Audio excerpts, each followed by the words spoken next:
Turabasuje tunabaha ikaze abakunzi b'umurongo wa HD Global Media, n'umwanya w'amakuru agezweho mu Rwanda ndetse no hirya no hino ku isi. Ngiye kuyakugezaho, nitwa Dani Hambo, ariko ntabwo ndi jyenyine, ahubwo ndi kumwe na mugenzi wanjye Rukundo Rukuji.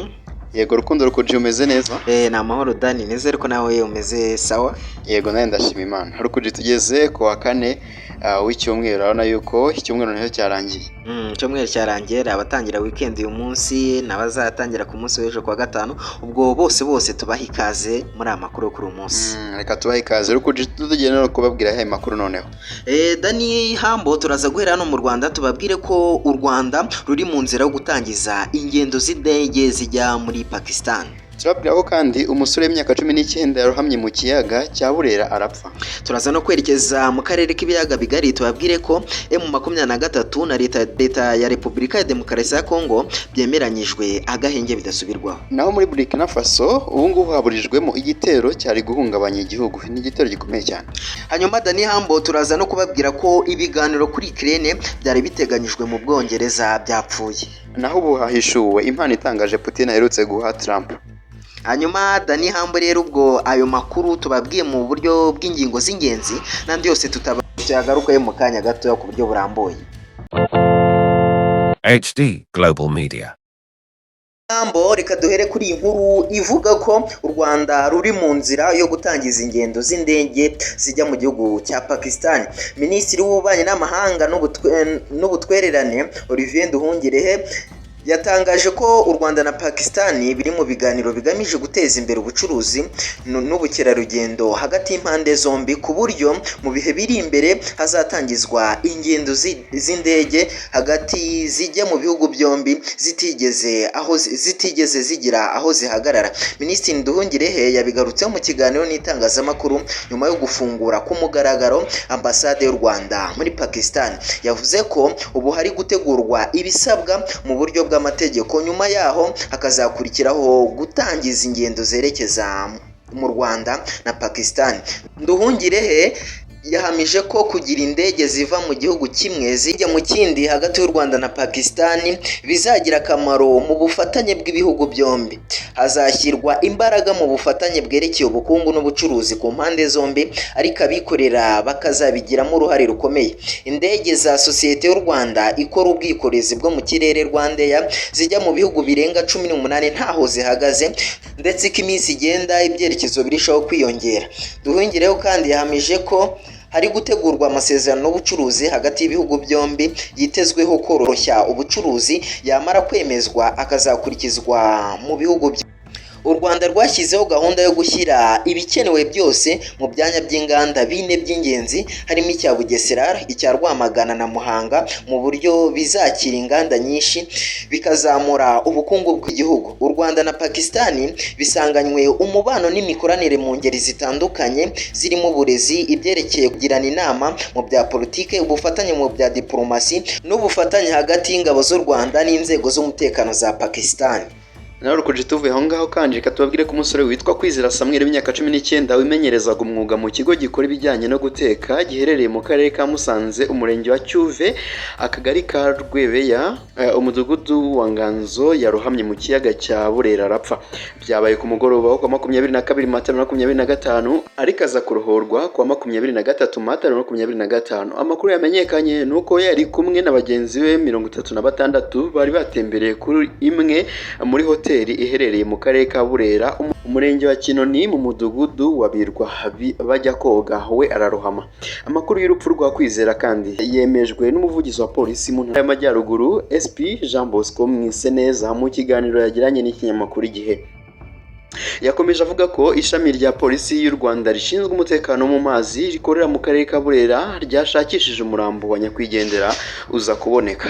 Umurambo wa Kwizera wajyanywe ku bitaro bya Ruhengeri gukorerwa isuzuma mbere y'uko ushyingurwa. SP Mwiseneza yaboneyeho kwibutsa abaturage ko polisi y'u Rwanda ibagira inama yo kwirinda kujya koga mu biyaga batabizi neza cyangwa nta bikoresho byabugenewe bafite.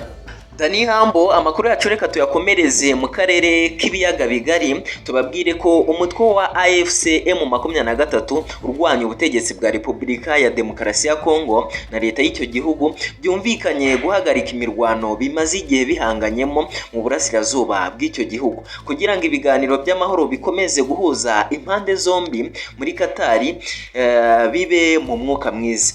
Ibi ni ibyatangajwe mu itangazo rihuriweho n'impande zombi ryashyizwe ahagaragara n'umuvugizi wa AFC M23 Lawrence Kanyuka kuri wa 23 Mata uyu mwaka. Ni itangazo rigira riti mu mwuka w'ubwumvikane busesuye n'intego ihuriweho yo guharanira amahoro binyuze mu nzira y'ibiganiro, abahagarariye Repubulika Iharanira Demokarasi ya Kongo n'umutwe wa AFC M23 bagiranye ibiganiro by'amahoro byabereye muri leta ya Katari.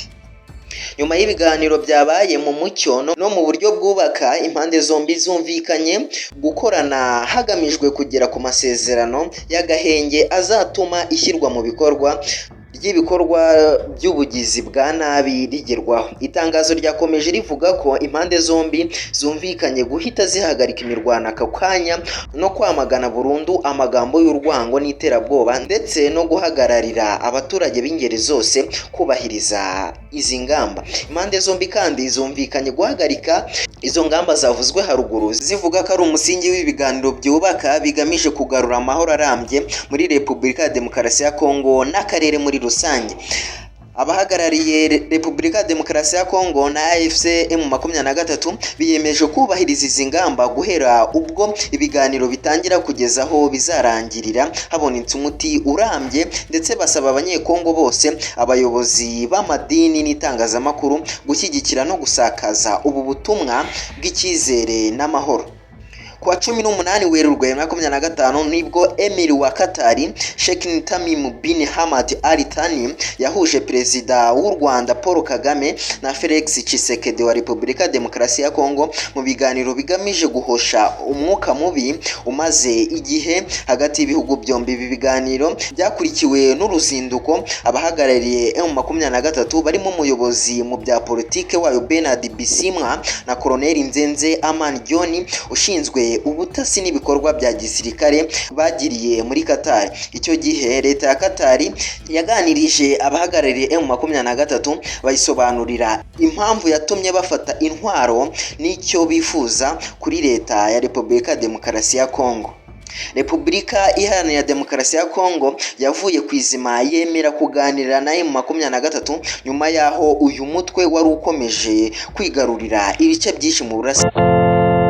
HD Global Media. Tuvuye muri DRC reka twerekeze muri Burkina Faso, tubabwire ko inzego z'umutekano muri Burkina Faso zatangaje ko zaburijemo ibitero byari bigamije guhungabanya umutekano w'igihugu, agakekwa ko abari bibiri inyuma y'uwo mugambi ari abahungiye muri Cote d'Ivoire.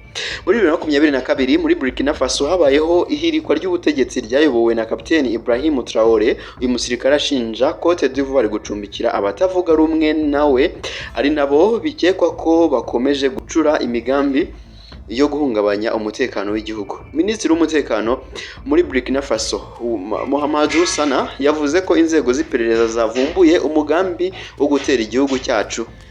Reka tujya hanze ya Afurika, tubabwire ko muri Werurwe 2025 perezida w'Uburusiya Vladimir Putin yahaye Donald Trump impano y'ifoto y'amayobera iriho ishusho y'uyu muperezida wa Amerika. Iki gishushanyo rero cyashyikirijwe intumwa ya Trump yitwa Steve Witkoff. Mu kiganiro Witkoff yagiranye n'umunyamakuru Tucker Carlson yavuze ko ari cyiza cyakozwe n'umunyabugeni ukomeye w'Umurusiya. Yavuze ko cyashimishije Trump ndetse cyamukoze ku mutima, gusa ntabwo kigeze kigaragazwa mu ruhame. Iki gishushanyo cyahawe perezida wa Amerika kigaragaza Trump azamura ukuboko ari imbere y'imbaga nyuma y'uko amaze guhushwa isasu rikamukomeretsa ku gutwi ubwo yari mu bikorwa byo kwiyamamaza byabereye Butler muri leta ya Pennsylvania muri Nyakanga 2024. Ni igishushanyo cyakozwe na Nikas Safronov, akaba ari umwe mu banyabugeni bakomeye mu Burusiya nk'uko ibiro bya perezida byabitangarije CNN. Mu kiganiro n'iki kinyamakuru uyu munyabugeni yavuze ko byari ingenzi kuri we kwerekana amaraso, inkovu n'umutima ukomeye Trump yagize nyuma y'uko bagerageje kumuhitana. Safronov yavuze ko ajya gukora icyo gishushanyo yasuwe n'umuntu atazi ariko akeka ko yari aturutse mu biro bya perezida w'Uburusiya akamusaba gushushanya Trump uko amubona. Nyuma yavuze ko yahamagawe na Putin ubwe amubwira ko ifoto ya Trump ari intambwe ikomeye mu kunoza umubano w'Uburusiya na Amerika. Iki gishushanyo Putin yahaye Trump gisa nk'ikindi kimanitse muri White House ahahoze hamanitse ifoto ya Barack Obama. Uretse iki gishushanyo cya Trump, Safronov yakoze n'ibindi bishushanyo by'abayobozi bakomeye ku isi barimo Papa Francis, Minisitiri w'Intebe w'Ubuhinde Narendra Modi na Kim Jong-un wa Korea ya Ruguru. Dani Hambo, reka dusoreze kuri iyi nkuru ivuga ko ibiganiro byo gushakira Ukraine amahoro byari biteganyijwe mu Bwongereza kuri wa 23 Mata 2025 byabayemo impinduka ikomeye nyuma yaho Minisitiri w'Ububanyi n'Amahanga wa Leta Zunze Ubumwe za Amerika Marco Rubio atagiye i Londres. Ibi biganiro byari guhuza abayobozi bakuru bo muri Amerika, Ubwongereza, Ubufaransa ndetse na Ukraine hagamijwe kurebera hamwe uko intambara imaze imyaka 3 ibera muri Ukraine yahagarara.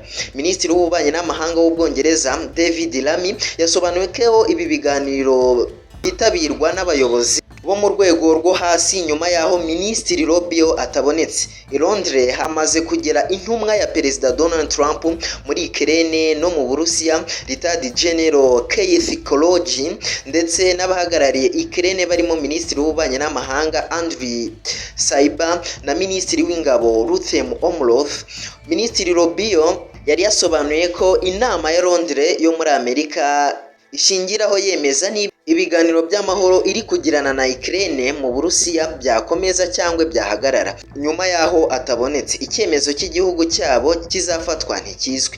Amerika yari yagaragaje ko kugira ngo intambara ibera muri Ukraine ihagarare bizasaba ko irekera Uburusiya ubutaka bwayambuye guhera ku kirwa cya Crimea. Gusa Perezida Vladimir Zelensky ku wa 22 Mata yasubije ko ibyo bitazashoboka, mu gihe Amerika yifuza ko habaho agahenge hagati y'impande zombi kugira ngo ibiganiro by'amahoro bibe mu mwuka mwiza. Ibitero birakomeje.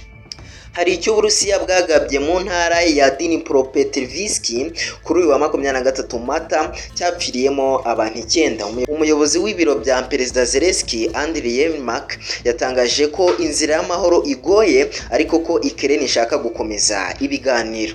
Yermak yasobanuye ko Ukraine n'ibihugu by'inshuti bishaka ari uko habaho ihagarikwa ry'imirwano ryihuse kuko ariyo ntambwe izafasha impande zihanganye kugira mu mahoro arambye.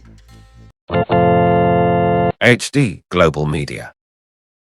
Rukuji uyu munsi ntitwasoreza ahangaha. Dani, reka tuyasoreza ahabwa abakunzi bacu bagomeze babane natwe kuri umurongo wa YouTube. Tugomeja kubashishikariza batarakora subscribe bayikore, bajye banagerageza gusharinga aya makuru kugira ngo agere kure, bajye banaduha ibitekerezo ku ngingo zitandukanye. Ubwo nicyo nababwira, Imana iho mugisha baherereye hose kandi iri imirimo yabo.